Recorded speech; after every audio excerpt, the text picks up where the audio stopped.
hay una frase más tonta y más repetida en el mundo que conócete a ti mismo. Es imposible conocerse a sí mismo. Si pusiéramos a un sujeto en una isla desierta solo, no tendría ni idea de cómo es, ni si es guapo, si es feo, no tendría. Siempre nos conocemos por referencias ajenas. Hola, soy Santiago Benjumea y el tercer módulo del curso de experto en análisis funcional del comportamiento está ya en la web de Telegram. La paloma de la izquierda, ¿vale? Vas a emitir un mando, lo acabas de emitir, es decir, bueno, a ver, vamos a contarlos antes y después para que lo veáis y lo entendáis bien. La paloma de la izquierda va a emitir un mando. Necesita saber de qué color es una luz que se ha encendido detrás de una cortina delante de la paloma derecha. Y necesita, y no lo puede saber ella no puede ver desde ahí el color. Necesita que se lo diga la de la derecha, ¿vale? Entonces la de la derecha va a meter la cabeza detrás de la cortina, va a ver el color de la luz y se lo va a decir. ¿Cómo? Encendiendo luces. Es decir, vamos a verlo ahora y os lo cuento.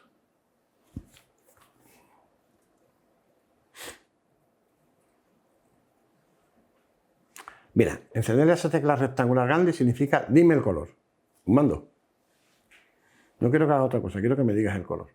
Entonces esta es como si dijera, voy a ver. Entonces, es decir, al haber encendido la tecla E, ese mando ha sido el estímulo discriminativo que me hace meter la cabeza y ver el color. Y ahora te lo voy a responder. Hay tres teclas, una con una A de amarillo, otra con un tal, y responde a la tecla que ponía A, por ejemplo, amarillo, ¿no?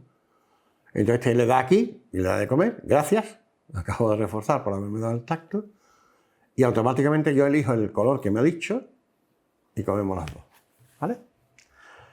Pero fijaros que esto no son más que un aprendizaje de discriminaciones condicionales, no hay otra cosa. Es decir, cuando esta ve encendida la recta blanda, es el estímulo que dice, bueno, ahora lo que tengo que hacer es un encadenamiento, tengo que meter la cabeza aquí.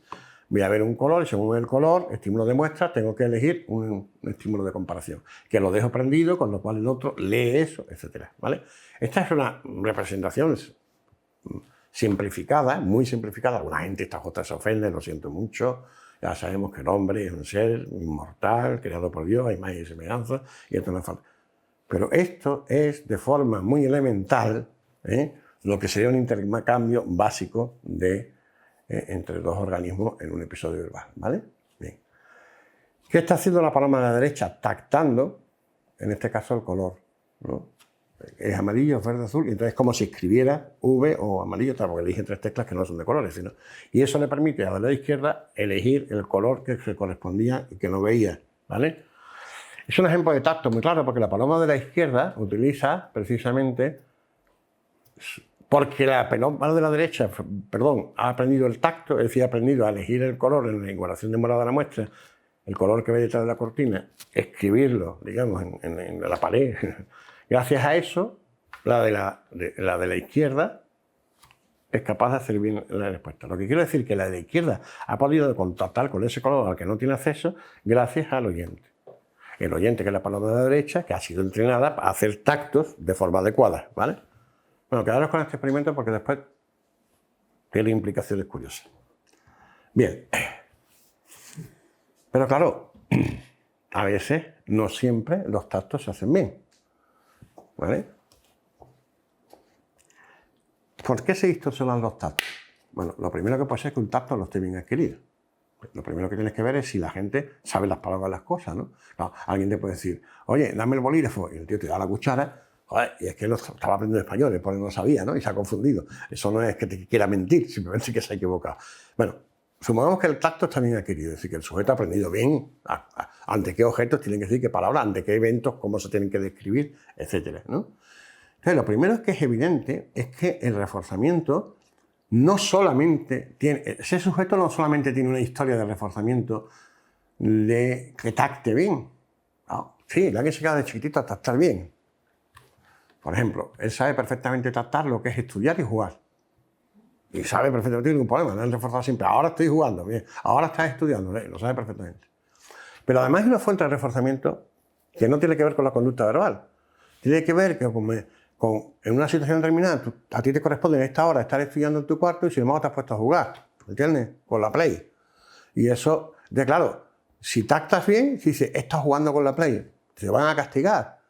Entonces, claro, es decir, hay dos historias Hay dos historias. Una es la historia por la cual yo mantengo la correspondencia, digamos, del tacto, es decir, tengo que decir la verdad, tengo que ser sincero, lo que sea. Y por otra, el problema de que si soy sincero me puede castigar. Claro, esto te hace a veces distorsionar, ¿no? ¿Por qué? Porque hay reforzadores alternativos al margen de tu historia como conducta verbal. O bien porque se refuerza diferencialmente ciertos elementos del tacto frente a otros. ¿Vale? Me gusta siempre con los ejemplos. Imagínate que tienes hambre, ¿vale? Y que mucha hambre, y tienes mucha prisa, porque hay que grabar con los desgramas de las narices y hay que ir corriendo, porque si no nos quedamos aquí hasta las 12 de la noche. Tienes 10 minutos para comer y ya está, porque si no el Jordi te la va a liar. Entonces, ¿qué haces? ¿Tú te pones en cola, que hay 20 personas para comprarte una hamburguesa? No, te cuelas. Y alguien te pregunta, ¿usted había pedido su lugar o usted ha llegado aquí antes? Fíjate, tú tienes que tratar una situación. Tú tienes que decir, no, efectivamente, yo acabo de llegar. Es lo que sería si hicieras bien el tacto. Pero si haces el tacto adecuado, vas a tardar más en comer. Entonces, claro, no haces el tacto adecuado y mientes, que es una manera de distorsionar el tacto. No dice lo que se corresponde ante esa situación que te han enseñado la comunidad verbal, sencillamente porque hay otra fuente alternativa que es que tengo que comer deprisa, que si no pierdo toda la mañana. ¿Vale? A veces esto... sí, señor, después de este señor, estoy aquí después de este señor. Y mientes, ¿no? Otra posibilidad es que sea esto mismo, pero por reforzamiento negativo. Es decir, hay otros reforzadores que te hacen. O sea, imaginaros esta situación, ¿no? Tu mujer llega a tu casa y se encuentra la casa así. Y tú lo primero que vas y le dices, te juro que no encendí la chimenea. Y si tú, claro que has encendido la chimenea. Tú deberías haber dicho, sí, encendí la chimenea, pero no vas a hacer el tacto. Mientes como forma de evitación las consecuencias que te puede decir si dices que sí encendiste la chimenea, ¿no? ¿Vale? Esto es lo que se llama mentira. Mentira es directamente hacer mal un tacto por las consecuencias alternativas que tiene, que no tienen nada que ver. Es decir, aquí es muy importante distinguir dos historias. Una es la historia como volante, como verbal. Tú sabes perfectamente qué tendrías que decir en un caso que has encendido la chimenea o en el otro caso que acabas de llegar. Tú no tienes un problema de conducta verbal. Tienes un problema de que hay otras contingencias diferentes a el tactar adecuadamente las cosas. Tal. Y ojo, funcionalmente es muy distinto. A veces... Vamos, os voy a poner un ejemplo. Imaginaros que... la siguiente pregunta. Imaginaros por el niño absolutamente de una... yo qué sé, inmigrante que casi no habla ni español, una cultura totalmente distinta. Y ahora, un cura le pregunta al niño, ¿tú amas realmente a Dios? Y te dice sí, o te dice no, o te dice lo que sea. Pero es que por el niño no ha adquirido bien el tacto, no le han enseñado a tactar, no te está engañando. El problema es que no ha adquirido bien el tacto. Cuidado con los tactos de tipo moral, porque claro, tratamos los actos como buenos o como malos, o como éticos o no éticos, tal. Porque es que hay gente a la que no le han enseñado a tactar finamente esas cosas y son incapaces de dar un juicio moral, porque no lo tienen, pues no se lo han enseñado. Sí, esto es un problema distinto a que tú sepas tactar perfectamente la situación y mientas. Eso es distinto. Mentira es que tú distorsionas el tacto porque sabes que vas a tener un reforzador negativo o te van a quitar un reforzador positivo, ¿no? ¿Vale? La diferencia es importante. Esta parte me encanta especialmente. El reforzamiento diferencial de una parte del tacto. Vale. Volvemos al experimento de antes. ¿Vale? Acordaros, la paloma de la derecha veía amarillo y tenía que escribir amarillo, por decirlo de una forma. Acordaros que escribir simplemente darle la tecla adecuada. Veía la luz verde, tenía que decir verde. Veía la luz roja, tenía que decir roja. ¿Vale? Y se la enseñaba a tactar eso perfectamente. Y, bueno, la pobre de la izquierda, en función de lo que le diga la derecha, pues cómo lo come. Bien. Imagínate ahora que la paloma de la derecha, nosotros le vamos a enseñar, dentro de ese tacto que sería poner colores a esas tres teclas, algunos los vamos a reforzar más que otros. Por ejemplo, por poner un ejemplo, no sé si que después lo digo aquí, la verdad es que no lo sé. No lo digo aquí. Imaginaros, lo digo de memoria, no sé cómo era exactamente, pero imaginaros que cuando eliges amarillo, te refuerzo con 8 segundos de acceso al comedero. Sin embargo, cuando eliges verde o eliges rojo, te doy 3 segundos de acceso al comedero. Yo siempre te he reforzado correspondencia adecuada, recuerda, nunca te he reforzado si me dices amarillo cuando era verde o cuando era rojo, ni que me digas verde cuando era amarillo o era rojo, ¿vale? Pero no todas las verdades las he reforzado por igual. ¿Qué pasa en este experimento? Está hecho. El experimento se llama la mentira de la paloma. Lo que hace la paloma, en realidad está mal, porque yo creo que esto no sería una distorsión del tacto de tipo mentira, ¿no? Yo creo que esto sería más válido decir que es un sesgo, ¿no? Porque en la paloma lo que hace es que, curiosamente, da muchas más veces, o sea, enciende muchas más veces la tecla de amarillo que la verde y la roja, con lo cual se equivoca. Es decir, muchas veces, digamos, que ha mirado por la cortina, ha visto un verde o un rojo, pero él la titula como amarilla. Es como como él lo viera como amarillo. ¿Entendés? Se ha equivocado. Tened en cuenta que si lo hace mal, no come. O sea que... Pero hay un sesgo, ¿vale? Esto en las situaciones de la vida cotidiana pasa muchísimo. Lo voy a explicar ahora cómo. Bueno, una situación inicial, por ejemplo, y después seguimos. Este es un experimento hecho este año, pasado por nosotros.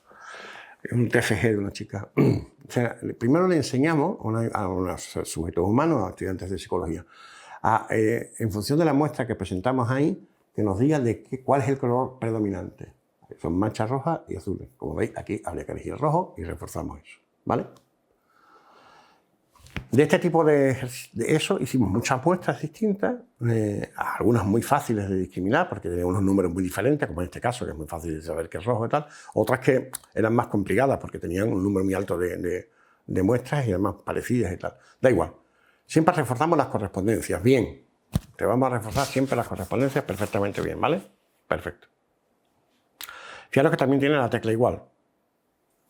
Lo mismo. Había veces que era evidente, por ejemplo, ven a los 4 manchas azules y 4 manchas rojas, es muy fácil ver que es igual. O 2 y 2. Claro, si le metes 15 y 15 ya es más difícil. Es decir, pero lo mismo. Cuando eran igual, reforzábamos igual. Cuando había más azules, reforzábamos más azules. Y cuando eran rojos, reforzábamos más rojos. Por lo tanto, hemos creado los tactos, porque fijaros que rojo, azul, igual.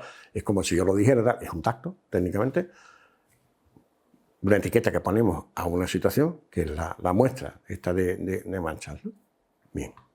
Ahora vamos a hacer como con Skinner en la mentira, ¿no? Es decir, vamos a reforzar el 80%, en este caso el 80% siempre vamos a reforzar la verdad. Es decir, si tú me dices que hay más azules que rojos y hay más rojos que azules, no te lo voy a reforzar nunca. Yo solo te voy a decir bien si efectivamente tú has visto rojo y había más rojos que azules, si has dicho azules y había más azules que rojos, o me has dicho igual y eran iguales, ¿vale? Te voy a advertir previamente, porque esto es muy importante, que no siempre te voy a dar la contestación. Que no siempre te voy a dar la retroalimentación. Se dice, mira, a veces vas a acertar y se te va a decir bien. A veces no vas a acertar y puede ser, y no te voy a decir bien, no te digo nada. Y a veces no te digo nada y has acertado. O sea, que sepas que cuando yo no te diga bien, no significa que te hayas equivocado. Significa que no siempre te estoy dando, solamente de vez en cuando te diré bien cuando lo hayas hecho bien, pero no siempre en todas las ocasiones. Bueno, esta es la fórmula que encontramos para no tener que dar retroalimentación del mal, entonces para no hacer trampa. Entonces, en definitiva, sí, pero claro, ahora resulta que yo te refuerzo. Siempre que aciertas, bueno, el 80% de las veces que aciertas en azul, te refuerzo, y solamente, parece que era 70-30, 70% y 80-20, no, 80. El 80% de las veces que aciertas al azul, te lo he reforzado. Y el 20% que has reforzado al azul, te lo he reforzado. ¿Vale? Y además no te he puesto ningún igual en ese entrenamiento previo. Aunque tienes el botón de igual. Incluso a veces te has equivocado, has dicho igual, y como siempre había diferencias, pues... ¿Vale? Entonces, aquí lo importante, fijaros, es que yo siempre te he reforzado a tactar bien. Si yo siempre te he reforzado que digas rojo cuando rojo, que digas azul cuando azul. Y nunca te he reforzado que digas igual cuando no lo es. Ahí están las tres, ¿no? Y sin embargo, ¿qué pasa cuando yo ahora te pongo en situaciones así complicadas en las que hay exactamente el mismo número de manchas rojas y azules? Y te digo, a ver, ¿cuánto hay más? ¿De rojo, de azul o de igual? Pues claro, al grupo de sujetos que le habíamos reforzado el 80% de veces el azul, tendrían a decir azul, azul, azul, azul, mucho más veces que el rojo. Al grupo de sujetos que le habíamos enseñado, reforzado el 80% de las veces que acertaba en rojo y solo el 20% de las que se reforzaban en azul, tendencia roja. Es igual que la paloma que se está equivocando con los colores, ¿vale? Este es un trabajo hecho que tiene que ver con esto que estamos hablando, que tiene mucho que ver con la percepción. Es decir, tú ves el mundo en función de tu historia de reforzamiento previo. Tú ves el mundo que tiene muchos rojos, aunque sean exactamente iguales rojos que azules, cuando en tu historia se reforzaron más veces, decir que había más rojos que azules, etc., ¿no? Situaciones parecidas que comentáis. Con tiempo, ¿verdad? Sí, claro, si no, 50 años no hay utopía, ¿no? Sí, tenían 5 o 6 segundos. Tenía que ser una decisión muy dada, claro. Este tipo de situación, bueno, lo podéis enfocar de la percepción, pero fijaros que tiene que probar con una distorsión del tacto. Imagínate que en vez de decir rojo, azul igual, tal, lo tuviera que pronunciar, ¿no? Diría rojo, azul, tal, y estaría distorsionando. ¿Está mintiendo? No es la intención. No es igual que la mentira. No es porque trata de evitar otro reforzador extra, no. Es simplemente que hemos reforzado más ciertas verdades que otras. Sigamos un poquito más allá. Fijaros que la paloma miraba detrás de una cortina a la que la otra no tenía acceso.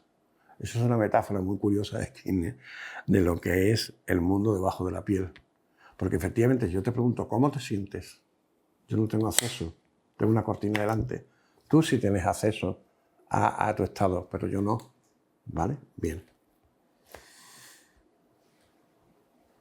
A ti te han enseñado a tratar, por ejemplo, que es una persona guapa, que es una persona fea. Imagínate, ¿no? Una persona guapa, una persona fea, una persona del montón, etc. Y sabes clasificarlo bien. Perfecto. Pero con respecto a ti mismo, cuando tú dices, por ejemplo, yo soy muy guapo, te digo, niña. Eso no se dice, no seas presumida. O yo soy muy inteligente, tú lo sabes. Claro, lo vas a saber. No es tonto, ¿no? Tú sabes el efecto, por ejemplo, una persona que sea muy guapa, sabe perfectamente el efecto que producen los demás, etc. ¿Sabes? Una persona que es inteligente sabe perfectamente que llega a las ideas 10 minutos antes que el resto de los compañeros y lo sabe desde que es chiquitito, etc. Pero te han enseñado a que tacte bien, que diga, este chico es muy inteligente, este fulanito no es tanto, tal, o esta chica es muy guapa, tal. Pero cuando se trata de sí mismo, hay un sesgo que impone la sociedad. Y entonces tú dices, ¿eres guapa? Yo qué sé. Cualquiera de las actrices esta famosa que dice todo el mundo es guapa. Y la tía te dice, no, yo soy del montón. ¿Ves? Hay una distorsión del tacto porque hay un refuerzo adicional, o sea, perdón, en este caso un castigo adicional a decir la verdad. ¿Ven? Y se distorsiona, en el fondo se miente. ¿Es un mentira? No, porque es que en el sujeto es lo que yo llamo un autoengaño. Es decir, muchas veces el sujeto. Es decir, aquí hay un problema muy serio. Ser guapo o ser feo o ser inteligente son cosas más o menos públicas. Y por lo tanto te puedes estar cuenta que estás mintiendo. O sea, yo qué sé, imagínate, un amigo me dice, oye, Santiago, ¿tú te consideras un tío inteligente? Aquí entre amigos, mucho. Y ya está, y se acabaron las tonterías. Quiero decir, a ver, es más, a mi amigo suelo decirle, coño, que cuando yo empecé a estudiar psicología me pasaba una batería de test de inteligencia. Sé exactamente el concepto que tenía entonces. Ahora digo humildemente, mucho menos de lo que era mi respuesta, porque evidentemente también soy muy consciente del deterioro. Claro, si me dicen, tío, ¿te consideras un tío guapo, sexy, atractivo? Bueno, me las avío, pero también soy muy consciente. Es decir, yo creo que todo el mundo sabe más o menos cómo es. Pero ojo, es muy importante los sesgos que te hayan enseñado desde chiquitito. Mira, a mí, una de las cosas que le llama la atención a la gente cuando me preguntan este tipo de cosas, y las digo aquí en público, sí, yo me considero un tío inteligente. Si usted qué poca vergüenza tiene, a ver, es que no, vamos a, cada uno tiene su historia. Yo tengo una historia desde pequeñito en la que yo era el listo de la familia. Yo lo siento mucho, pero este mi Cristo, el Santi se las contar, el maestro las coge al vuelo, etc. Con esa historia, ¿entiendes? Pues uno tiene la visión de sí mismo en el tema. Es decir, hay gente que dice, ¿está encantado de verse a sí mismo? Yo digo, sí, yo estoy encantado de haberme conocido. No me parece un tío. Y además te digo una cosa, la gente que no está encantado con sí mismo suele dar por culo. Una de las condiciones fundamentales es que estés más o menos de acuerdo con ti mismo. La gente que... Pero una vez dicho esto, evidentemente, yo insisto, estoy poniendo esto porque es muy necesario para que esto quede claro. Yo, en fin, y porque además me gusta ser sincero. Pero yo he tenido una historia detrás. Imaginémonos que yo hubiera tenido una historia diferente. Es decir, que yo hubiera ido, siendo la misma persona, hubiera tenido unos padres súper exigentes, yo qué sé, que hubieran querido de mí a la bestia, y hay niño, este niño es torpe, este niño no hace nada, este niño es un vago. Vago me podría decir, me dicen, ¿te consideras un vago? Y digo, sí, absolutamente. O sea, porque es verdad, sinceramente también. Es decir, me ha costado mucho esfuerzo. Es decir, a mí, yo le decía siempre, a mí no me cuesta estudiar, lo que pasa es que no me gusta. ¿No? Pues eso, ¿no? Claro, pero es una historia. O sea, tú imagínate, o sea, yo, por ejemplo, seguramente tengo la visión de mí mismo con respecto a la inteligencia y la visión de mí mismo con respecto al esfuerzo, que es más o menos real, pero que puede estar quizás sesgado.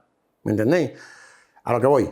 Cuando uno hace tactos con respecto a sí mismo, cuando uno se mira a sí mismo, eso que llamamos introspección, cuando vamos y el psicólogo nos pregunta, ¿usted cómo es, tal y cual? Estamos distorsionando la realidad porque estamos viéndonos a través de los ojos de los demás. ¿Quién te ha enseñado a ti cuán inteligente eres, cuán guapo eres? Es decir, eso te lo han enseñado, pero puede que te lo hayan enseñado perfectamente sin sesgo. Pero lo normal es que haya podido haber un cierto sesgo, vamos, lo normal, en algunos ámbitos de tu persona. Después, por ejemplo, os voy a poner otro ejemplo, que esta es otra distorsión descaladísima, ¿no? Yo soy una persona introvertida, más bien introvertida, que me da... Me dicen, no tienes caladura. No, yo era un tío muy tímido. Yo me acuerdo, cuando me sacaban en clase los primeros años de la universidad, por Dios, cómo lo pasaba. ¿Quién me iba a decir que yo me iba a dedicar después a dar clases y a echarle la cara que le he hecho? Pero es verdad.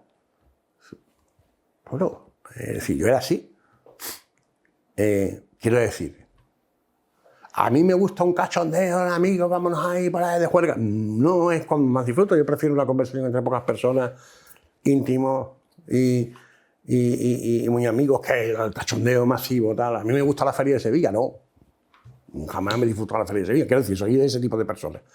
Pero cuando tuve que hacer un examen de ingreso para hacer la mili, como el servicio militar obligatorio en mi época se hacía, ¿no? Y se podía hacer de forma a lo bestia, o sea, de soldado, o oficial, que encima te pagaban dinero, y además era mucho más corta, que era lo fundamental, te quitamos un montón de mili, que era lo que se llamaba las milicias universitarias. ¿Vale? Entonces teníamos que hacer un examen psicotécnico, y yo ya estudiaba psicología, y llegó lo que llamamos el MMPI, el famoso test de personalidad. ¿Y yo qué hice? ¿Contestar como yo creía que había que contestar? Ya me conocía la herramienta en MMPI.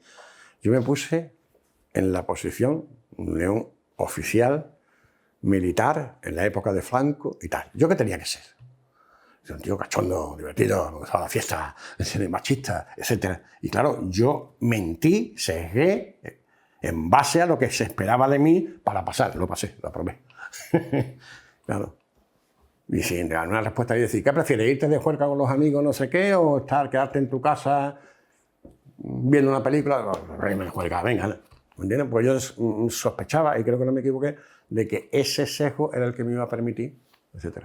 Pero en este caso, dependiendo de la audiencia, acordáis, yo dije, son los estímulos condicionales que determinan qué respuestas son correctas ante la misma pregunta. En definitiva, esta pregunta es discriminativo de esta respuesta, pero con otra audiencia no, es delta.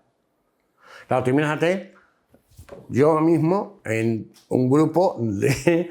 No existía en este caso, pero bueno, mis amigos eran bastante así, la verdad. Pero bueno, un grupo de intelectualoides, es decir, de estos aburridos que ligamos menos que no sé qué. Es decir, imagínate, ¿no? Pero que estábamos todo el día en plan existencialista. El mundo, hay que cambiarlo, los malestares, etc. Tú imagínate que en ese sitio yo no iba a decir, venga, vámonos de juego, vámonos de cachondeo. ¿Me entiendes? Es decir, en esa audiencia, ante la pregunta, ¿te gusta mucho el cachondeo? No, yo soy una persona seria. ¿Veis?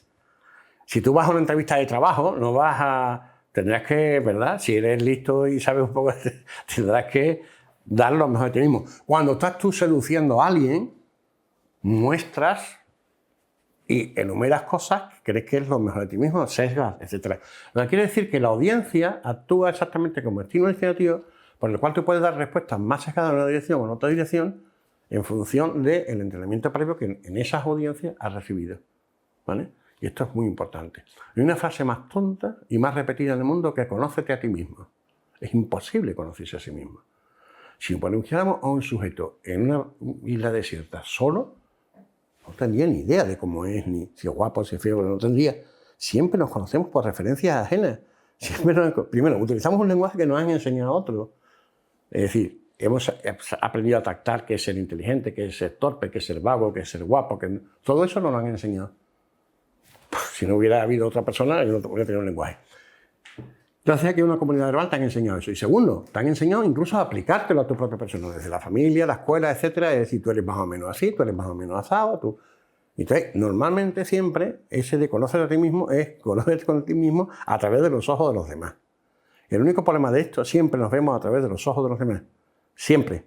El único problema es de si hay mucho sesgo o no. Es decir, si se corresponde con la realidad o los demás te han visto muy mal.